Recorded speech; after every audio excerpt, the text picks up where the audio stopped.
Olá, sou Mônica Ramos, no ar mais uma vez com Gente do Rio, um programa dedicado exclusivamente às questões do estado do Rio de Janeiro. Hoje o nosso foco é a cidade maravilhosa, o desenvolvimento econômico da nossa capital.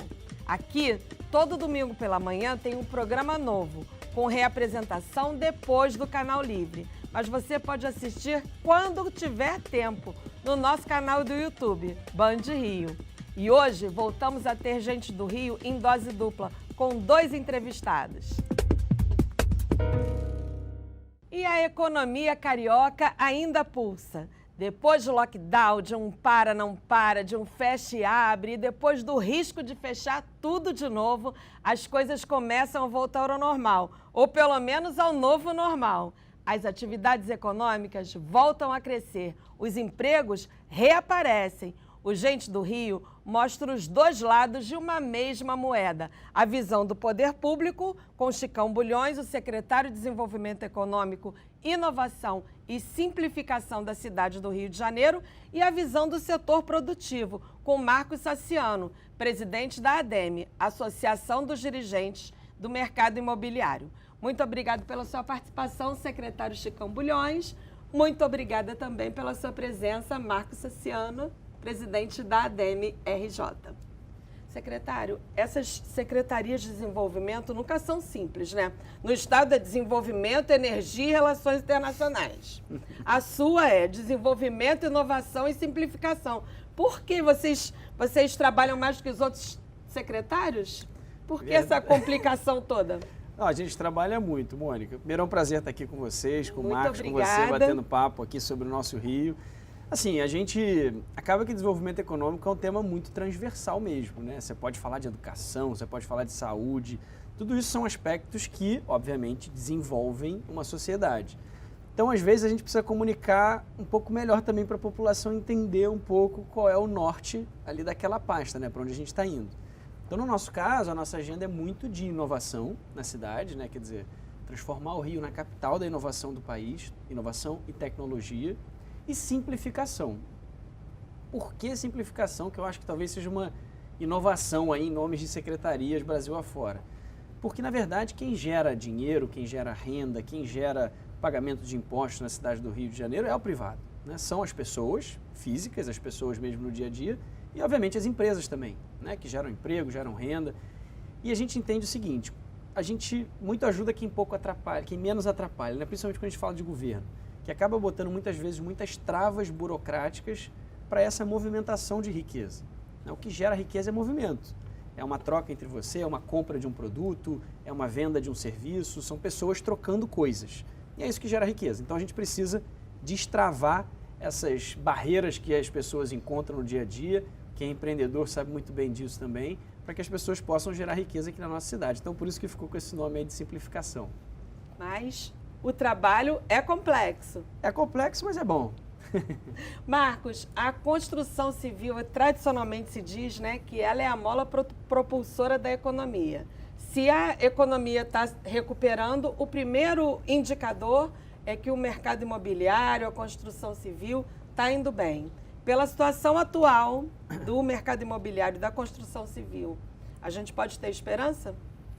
Muita esperança. Primeiro, obrigado pelo convite, Mônica. Prazer estar bom, aqui com boas você falas, e com o nosso querido secretário Chicão, falando do Rio, cidade que a gente tanto ama. Sou carioca, nascido e criado no Rio de Janeiro, de coração. Nasceu de onde? Nasceu aonde? Aqui no Rio mesmo. Não, qual bairro? Copacabana. Falando de construção civil e de mercado imobiliário, é mola propulsora porque emprega muito, arrecada muito. Né? Emprega, quando eu digo emprega em todas as faixas da pirâmide, né? Das pessoas mais necessitadas aos grandes salários também. O ano de 2021 foi muito bom, foi um ano de mais de 20% de crescimento em relação a 2020, principalmente, na minha opinião, porque a construção civil não parou. Né? Formalmente fomos decretados como atividade essencial, apesar de sempre nos declararmos assim, e a construção civil não parou. Então, continuou empregando. Imagina o que seriam canteiros parados, imagina o cenário de desemprego, o cenário de adiamento de impostos, seria um cenário realmente muito destruidor para a cidade. E não aconteceu isso. Graças a Deus, os empresários conseguiram respeitar todas as normas, os protocolos vigentes e continuar firme. Então, a gente fez um ano de 2021 muito bom. 2022, com todos os desafios que a gente tem pela frente, ano de eleição, várias legislações sendo discutidas, mas eu sou muito otimista, com o pé no chão, claro, mas muito otimista para 2022 também. O que é um paralelo assim com o resto da economia, que teve um desempenho mais ou menos, foi e voltou, né? Então, é curioso, a construção civil, o mercado imobiliário está com essa pujança nessa O mercado época. imobiliário é uma atividade de ciclo longo, né? Então, as obras que estão sendo feitas agora são lançamentos de 3, 4 anos atrás. Então, o importante de não parar é não causar justamente esse ato, né? O setor de serviços é um setor um pouco mais imediato, o setor de varejo é um pouco mais imediato. Não parar no mercado imobiliário é essencial porque ele é um trem que demora a pegar velocidade, mas quando pega velocidade ele pode se manter durante muito tempo, né? Então, não fazer a parada, né? Não fechar o mercado imobiliário e a construção civil foi muito importante para o mercado continuar colaborando com a economia. Agora, mais uma curiosidade do secretário Chicão Bulhões. O senhor foi eleito para deputado estadual na primeira tentativa, o que é muito raro. Aí depois foi convidado para ser secretário e seu partido novo, exigiu que você, não vou chamar de senhor que é muito jovem, que O senhor você está lá no céu, o senhor está lá no céu. que você renunciasse ao mandato. Foi difícil essa decisão depois de ter um feito tão espetacular como se eleger na primeira tentativa? Não, sim e não, né? Acho que, obviamente, você entrar num projeto e no meio do caminho você enxergar que as pessoas à frente desse projeto têm uma visão diferente da sua para a caminhada, né? E eu acho, assim, é muito importante. O que me motivou a entrar na política foi o Rio de Janeiro, foi o país, foi o Estado, foi entrega, foi resultado, foi poder realmente trabalhar e dar a minha contribuição, né? Aproveitando a formação que eu pude ter na minha vida, que eu tive sorte de ter, a experiência que eu pude ter no privado, né? Que eu nunca tinha participado antes da política eleitoral. Realmente 2018 foi minha primeira vez, eu sou advogado. Então, a partir daquele momento que você entra, você fala, cara, eu quero entregar trabalho, senão não faz o menor sentido eu estar aqui.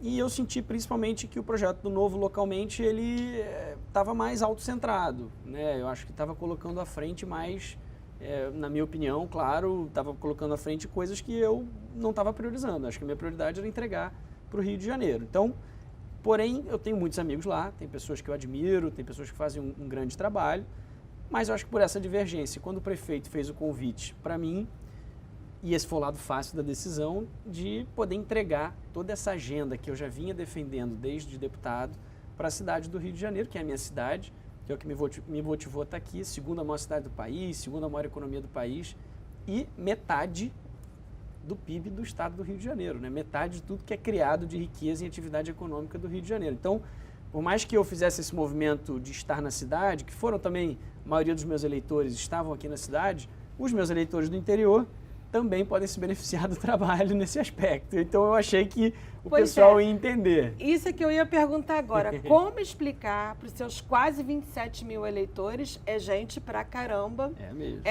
Eu votei num deputado e elegi um secretário para a cidade do Rio. Isso aí. Como você falou, principalmente do interior. Como é que foi explicar isso para eles? Acho que quando a gente vota em alguém, você elege um representante. Acima de tudo, você está elegendo uma pessoa para te representar e para entregar aquela agenda que ele se comprometeu. A minha agenda sempre foi um Rio mais simples, desburocratização, recuperação econômica da cidade e do Estado. Como eu falei, a cidade é super importante proporcionalmente para o Estado. A gente colocar o Rio de volta nos trilhos, uma agenda de saneamento, lutamos muito nesse assunto, não só enquanto deputado, mas como secretário. Eu participei diretamente das negociações também pela cidade, aqui junto com o prefeito, na questão das novas concessões de saneamento. Então foram temas que, na verdade, não se perderam. Na verdade, eles ganharam mais força, né? Eu acho que o importante é isso. Dado que eu estou aqui, eu tenho que entregar resultado, eu tenho que entregar trabalho para as pessoas. E é isso que me motiva todos os dias. Marcos, nesse mote da desburocratização que ele acabou de falar, que o secretário acabou de falar, o feito que vocês têm mais elogiado, vocês, o mercado da construção, é o Licim, que foi implementado agora na gestão do secretário Chicão Bulhões, que desburocratiza, que facilita o licenciamento dos empreendimentos. O que representou essa iniciativa para o mercado de vocês? O Licin, sem dúvida nenhuma, é um dos fatos mais marcantes dos últimos 10 anos da atividade imobiliária, na minha opinião. Me lembro quando começou o mandato do prefeito Eduardo Paes e o Chicão, entre outras qualidades que ele tem, são várias, é uma pessoa que gosta muito de ouvir, né? Tem a capacidade de ouvir, não necessariamente concordar com tudo, mas capturar as informações e ver como que pode aplicar. Nós tivemos juntos, né, representantes várias empresas, as associações também, explicando as dores do mercado, a vida como ela é, né? Eu costumo brincar assim, a vida como ela é, como é que é o nosso dia a dia, o que a gente enfrenta de fantasmas, de problemas na hora de investir. Fizemos até alguns gráficos mostrando para o Chicão e para a equipe dele. E chegamos a uma conclusão, quer dizer, que já era o raciocínio do mercado, de que a aprovação do projeto é um marco importantíssimo na decisão de investimento de um empresário, né? Milhões e milhões são gastos em terrenos a todo momento na cidade, em investimentos, mas a aprovação do projeto, a certeza de que você tem um projeto aprovado, pronto para ser executado, é um marco importantíssimo numa decisão. E a gente explicou isso, dizendo quanto mais cedo o incorporador tiver essa notícia da aprovação do projeto, mais rápido ou mais investimento será feito na cidade. E de quanto tempo para quanto tempo foi essa aprovação? Quanto que era e quanto que ficou? Olha, depende muito da complexidade de cada projeto, é claro, nenhum projeto basicamente é igual ao outro, né? Um projeto não necessariamente percorre os mesmos caminhos, interfaces, órgãos e tudo mais, mas projetos levavam-se um ano, mais de um ano para ser aprovado, e você tem projetos aprovados em 60, 90 dias, 120 dias, dependendo da complexidade de cada projeto. Isso é muito diferente. Imagina um empresário, um investidor, antecipando em 9 meses, 10 meses o investimento na cidade. Isso é muito poderoso. Ele emprega 10 meses antes, ele paga impostos 10 meses antes. Isso para o fluxo de caixa da prefeitura mesmo é muito impactante. E além do Licin, secretário, que outras iniciativas de desburocratização para facilitar a vida dos investidores foram tomadas na sua gestão? Bom, primeiro destacar aqui, acho que o que o Marcos falou é muito importante, né? Esse diálogo com a ADEME, com outras entidades, assim, foi super rico para a gente poder discutir internamente, inclusive com os servidores, né? Esse desenho do Licin, aliás, é um trabalho feito pelos servidores também, claro que a gente provoca, né? Eu fico lá como gestor, mas é importante destacar esse trabalho que os servidores técnicos compraram isso, né? Isso é muito importante, até porque político vem e vai, né? Quem está lá muito estável mesmo também é o servidor. Então é super importante isso e eu acho que eles compraram essa nova cultura, esse novo olhar e isso fez o sucesso do Licin. E em paralelo ao Licin, o que está dando hoje talvez o maior desafio para a gente foi a digitalização. Né? A gente chegou lá e era realmente pastinha de papel, uma pastinha amarelinha com papel e um volume de papel imenso. Dos processos. Digitalização dos processos. De licenciamento e de que mais? Licenciamento urbanístico e ambiental. A nossa pasta, a primeira coisa que a gente fez foi unificar o licenciamento ambiental e urbanístico na mesma secretaria. Daí o pessoal que chiou, achou que o licenciamento ambiental não tinha que estar em desenvolvimento econômico, mas o meu recado para essas pessoas é muito simples. Não existe desenvolvimento econômico no século XXI que não seja sustentável. Não existe. Você não consegue nem levantar hoje grandes montas de dinheiro mundo afora com investidores se você não tiver uma preocupação ambiental, se você não tiver segurança ambiental. Só que isso afeta diretamente o processo, né? Como o Marcos colocou. Quanto mais tempo você espera para ter uma licença, quanto mais travas você coloca, você acaba prejudicando a geração de empregos e a geração de oportunidades na cidade. Então a gente precisa equacionar isso, né? E a minha formação como advogado ajudou muito, porque eu entendo de processo, né? E do fluxo de processo. Então a gente pegou como funcionava no Tribunal de Justiça, em outros órgãos que já estão digitais, falou, pessoal, a gente tem que replicar essa interface, né? Ou seja, a forma de você usar o sistema é tudo isso. Tá? Então, assim, tem uma agenda do prefeito Eduardo Paes hoje da digitalização, né? A gente tem na Secretaria de Governo uma coordenadoria específica para esse tema, que está se ocupando de digitalizar todos os órgãos da prefeitura para se integrarem a esse sistema.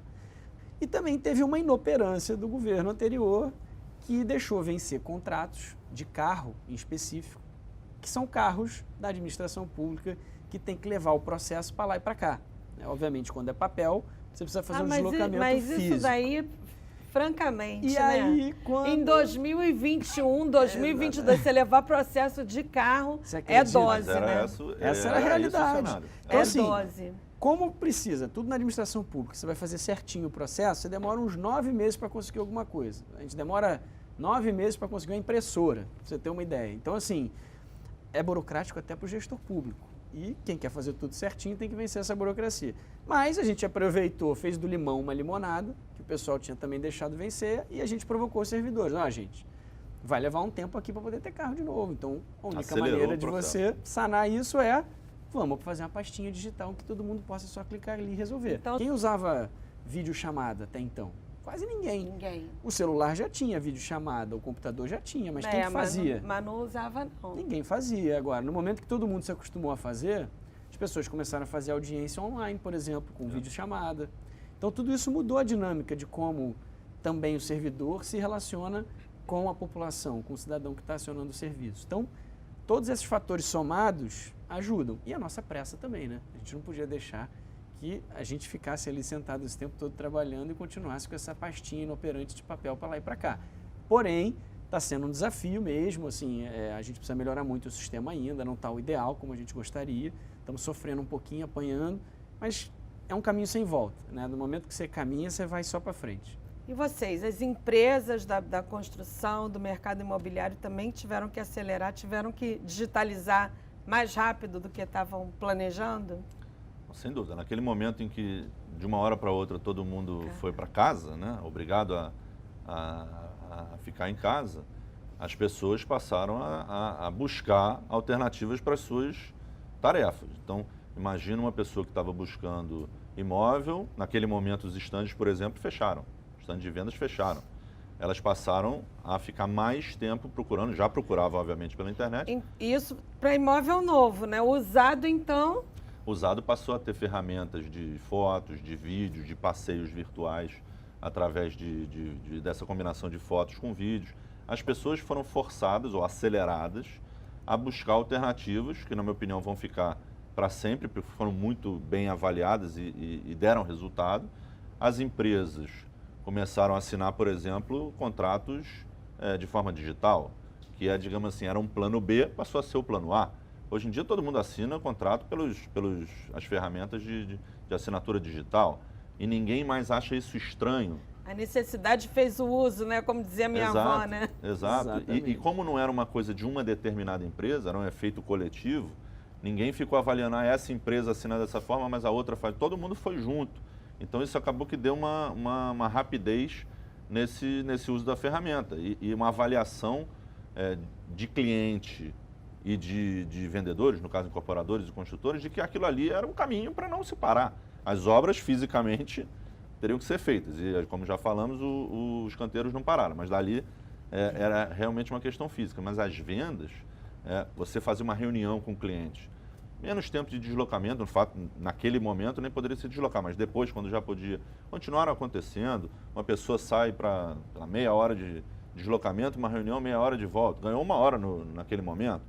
Então, as reuniões passaram a ser de vendas só digitais, as palestras dos incorporadores para os corretores totalmente remotas, né?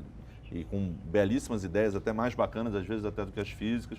Então, isso veio para ficar. Deu certo e, na minha opinião, veio para ficar mesmo.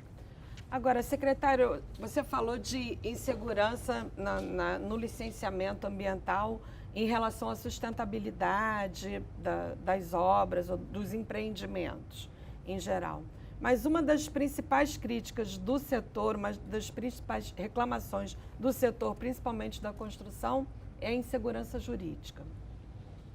Agora, aqui na cidade, a gente tem um exemplo que foi a suspensão da licença das vargens, né? Que estão considerando você compra uma área, você faz você tem que cuidar, você tem, ainda mais ali, tem que ter segurança, não sei o que, e aí, de repente, suspende todas as licenças para as obras. E aí? Vamos lá. Primeiro, assim, não tem nada mais suspenso. Então, o que a gente seguiu a linha lá e o prefeito adotou muito essa linha, depois também das conversas todas com os setores e todo mundo. Assim. O que estava licenciado, o licenciado está. Né? Quem passou pelo processo direitinho da licença, percorreu o caminho, tinha uma expectativa e obteve o direito de fazer, isso ficou preservado. Mas nessa região de Vargens, para aqueles que não tinham ainda licença, a gente está realmente fazendo um debate amplo, junto com a Secretaria de Planejamento Urbano, junto com a Secretaria de Meio Ambiente, em razão daquilo que principalmente a Secretaria do Meio Ambiente da cidade traz como fragilidade daquele local, em especial quando chove muito. Né? A gente vê aquelas imagens das casas cheias d'água, das pessoas debaixo d'água, literalmente, de jacaré andando dentro da casa das pessoas. Isso aí roda a internet, vira meme por aí, mas são questões muito sérias. As pessoas perdem tudo nessa situação, fora o risco de vida que essas pessoas têm. Então, é uma região... Mas, geralmente, essas obras não são obras licenciadas, né? Muitas delas não são. Mas só que quanto mais a gente estimular que sejam obras legalizadas, melhor. Por isso que a gente está fazendo esse processo também de simplificação. Tem que ser simples para quem quer estar certo.